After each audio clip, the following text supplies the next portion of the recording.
Hello, hello. Come here. Come here, closer. Okay. What can I do for you? I will be staying here for a couple of weeks Yes. to practice, and I hope I can learn more about the meditation technique. And Where are you from? I'm from Italy. From Italy. Yeah. The city? I was born near Milan, Milano. but I've been living abroad All the for time. the last, yeah, Where? Yeah. mainly Malta, which Malta. is an island Malta. in the Yeah. Mediterranean Sea. And my only meditation experience is with the teaching of Goenka. Goenka. Okay. I took a couple of courses, and now I'm here in Asia to learn more about meditation and different techniques. I see. Excuse me, can we record? Yes. Yeah, of course. Yeah, okay. Yeah. Yeah.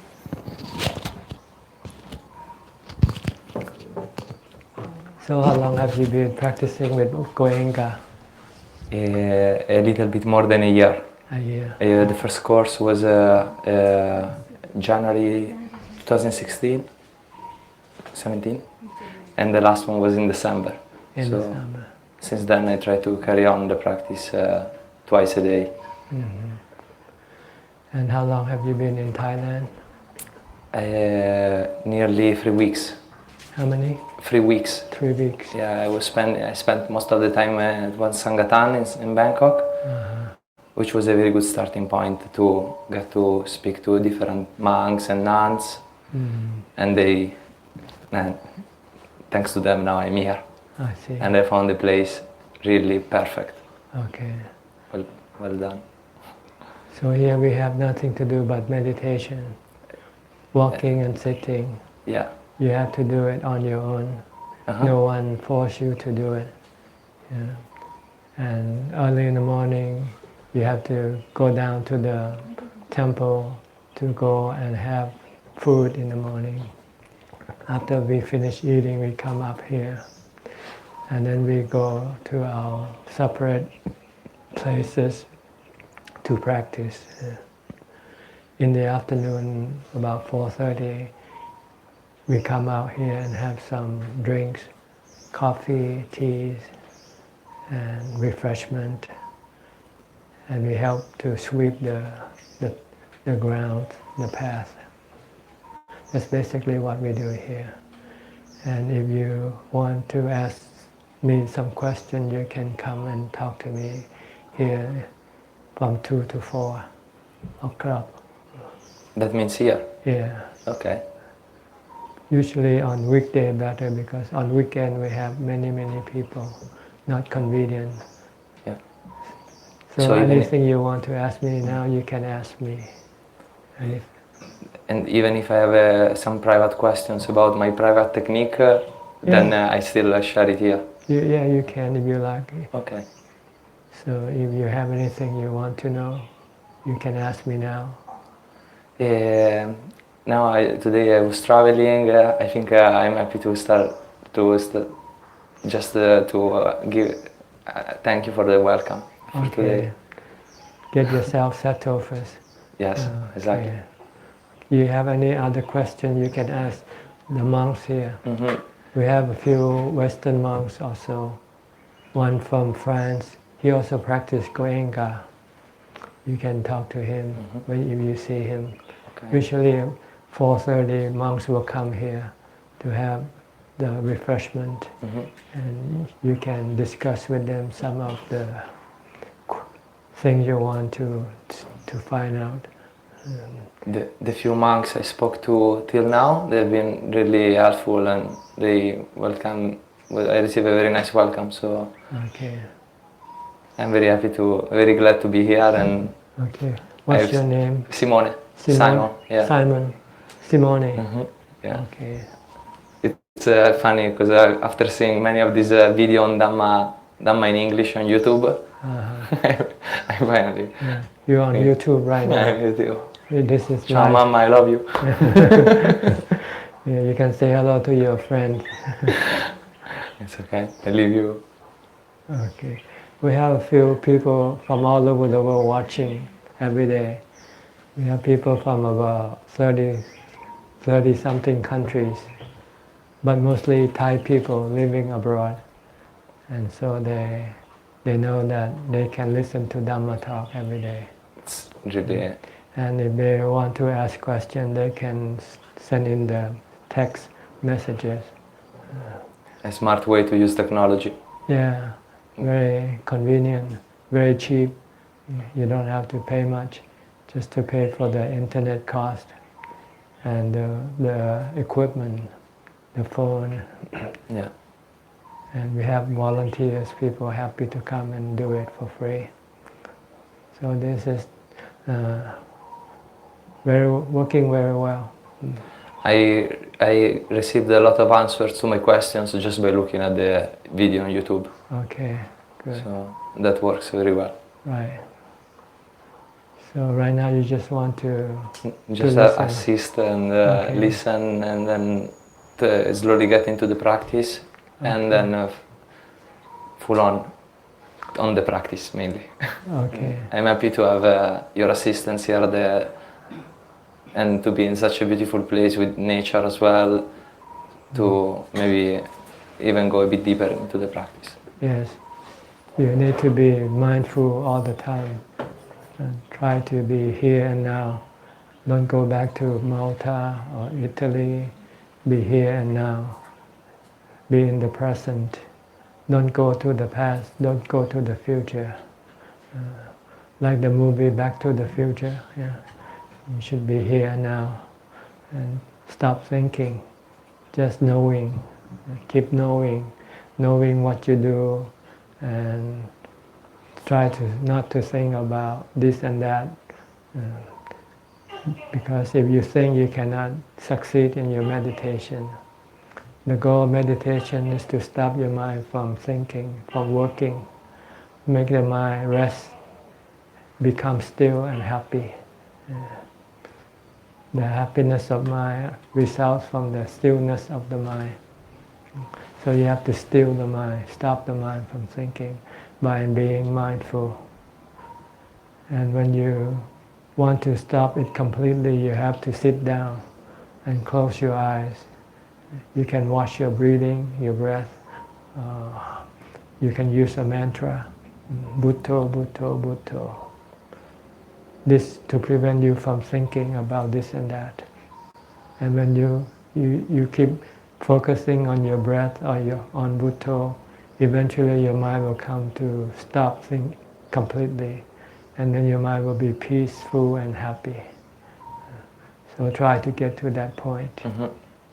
I've been trying to practice this full day mindfulness since I'm in one Sanghatan, and I already recognize now the moments, the activities of the day when I'm less mindful. Mm-hmm. And where it's easier to be mindful. Yeah. So now I try to be more aware, careful, more alert during those activities, and the less you think, the happier you will become. The more you think, the unhappy you will become. Because when you think of things that make you unhappy. So it's better not to think. although I think maybe with mindfulness I will become super happy, because I already feel, and now I don't have a lot of mindfulness considering the 24 hours of the day. I already feel like quite happy thinking and happy. I love life already, and I'm sure, and I notice how meditation, since I've started a year and a half ago, is helping me massively to be even more. Yes. Yeah. It's taking away even the little garbage that I had. That's just a thought. So you have to keep on practicing, because if you don't, your cravings, your desire will start to bother you. It will ask you to go to have something to make you happy, some other thing to make you happy. But other things that you think can make you happy will not last. They only make you happy briefly. Then after a while, they will disappear, and then it will leave you sad. So it's better not to have anything, to go after anything. This is vipassana, the next level. Once you find happiness inside yourself, but if your mind wants to go have something to make it happy, then you should teach the mind that nothing makes the mind happy outside. Everything that you go outside of your mind will make you sad, because you cannot keep them forever. You might be able to have them for a little while, but when they leave you or when you have to leave them, then you become sad again. So this is the vipassana, to see that everything in this world is not happiness but sadness. Everything that you think will give you happiness will in fact make you unhappy, make you sad one day, because you have to lose them, or they will lose you. Yeah. So this is when you think, you have to think in this manner to prevent you from going after things or people. Okay? Yeah.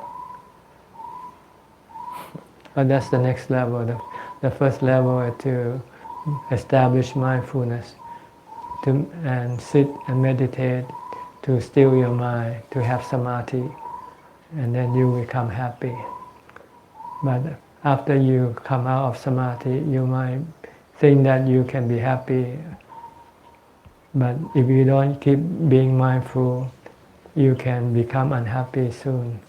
Because when you're not mindful, your mind will start to have desire for things, for people, for places. Then it will deceive you to think that you will be happier going after something or somebody. So you have to use wisdom of vipassana to teach you that nothing in this world can make you really happy. They're only brief happiness, temporary happiness. It's better to have happiness from meditation, because it will be permanent if you keep doing it all the time.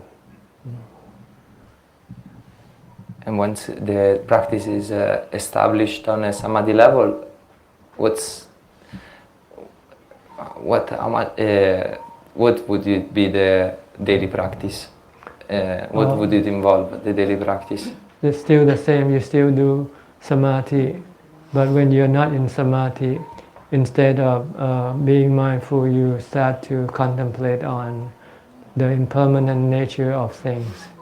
See that everything is impermanent, including your body and everybody else's body. Everybody has to get old, get sick, and die.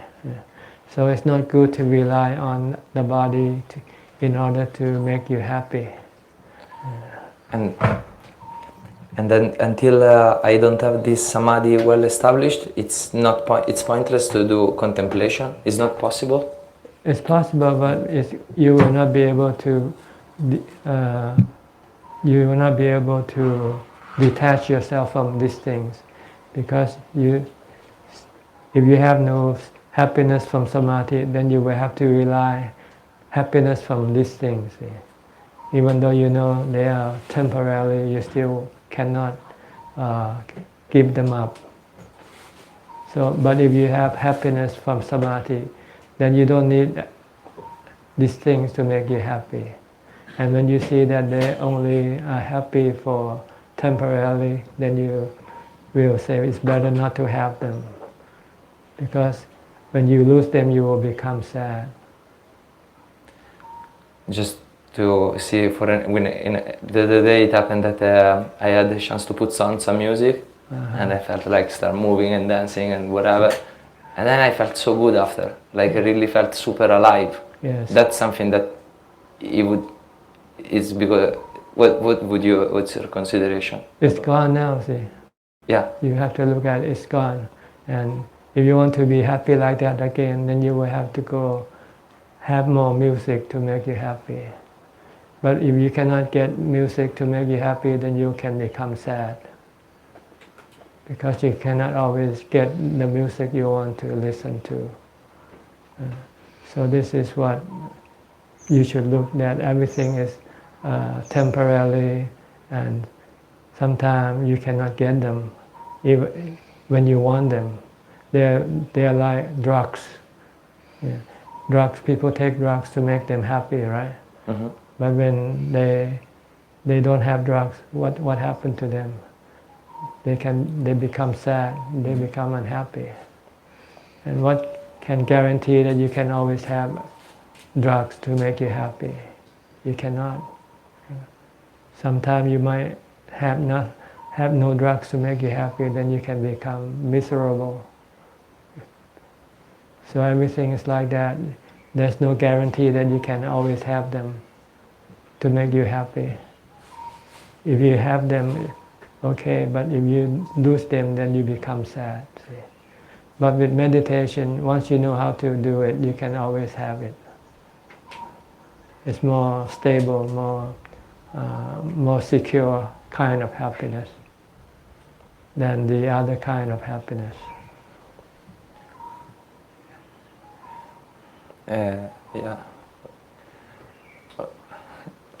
Because although like yesterday, for example, it happened that I watched a movie about this Tibetan monk who left the monastery to become a layperson and then build up a family with a wife and a kid, and then he decides to leave, go back to the monk. Yeah, because it's more problem than happiness.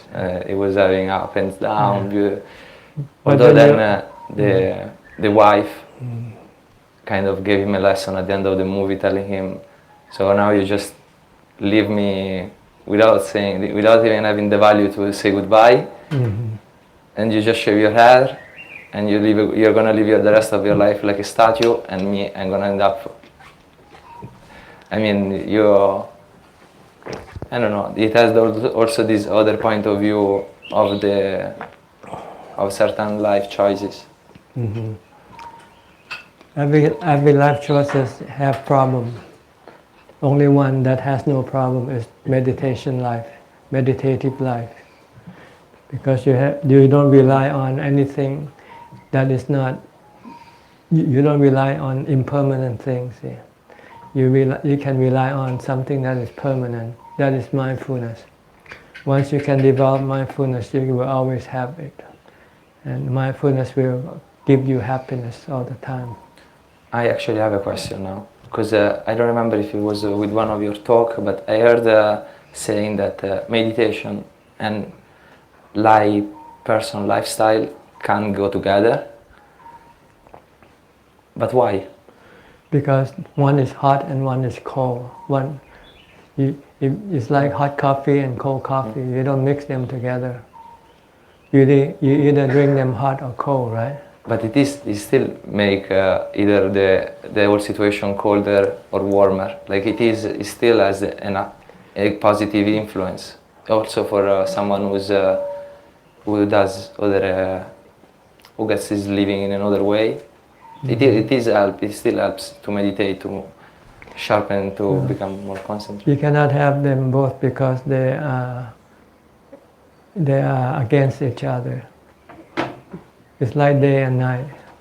You cannot have both day and night at the same time. You either have day or night, right? Right now you have day, you don't have night.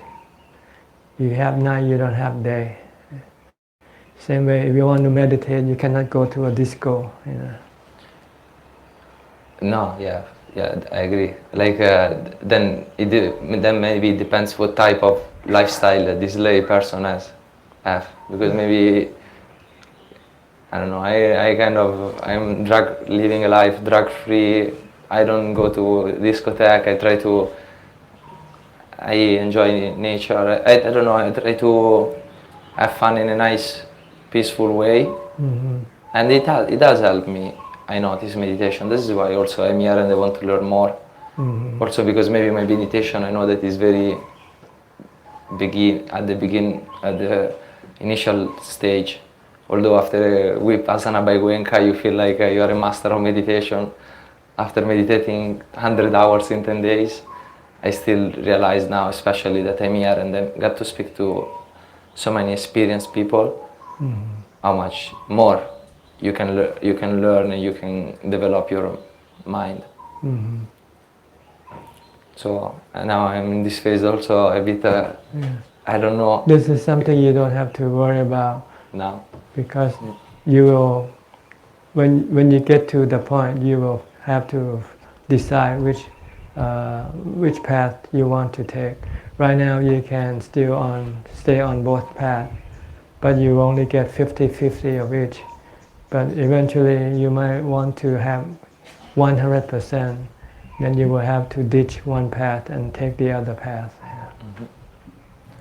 In fact, going back to the movie I watched yesterday, the teacher of this monk, at one point he sent him a letter when the monk was with the wife, and he tells him, maybe now you are able to tell me what's the difference of achieving so many desires, no, actually enjoy many desires, or achieving one goal. He made also this if you jump from one thing to other because the mind keeps wanting the music first, the dancing after. You'll never be happy because once you have something, you want something else. Then you keep going after something else. Then when you get something, then you want another thing. So this is delusional happiness. Your desire is delusional. Your desire makes you think you will be happy when you can do what your desire asks you to do. But once you have done it, it disappears. You want something else again. Okay, maybe we'll continue more with the conversation. Yes. At some other time. I have to talk to these Absolutely. people. Okay. Absolutely. Thank you. Okay. You can go sit there and listen if you like, or you can go sit and listen. But it's in Thai. ขอบคุณครับ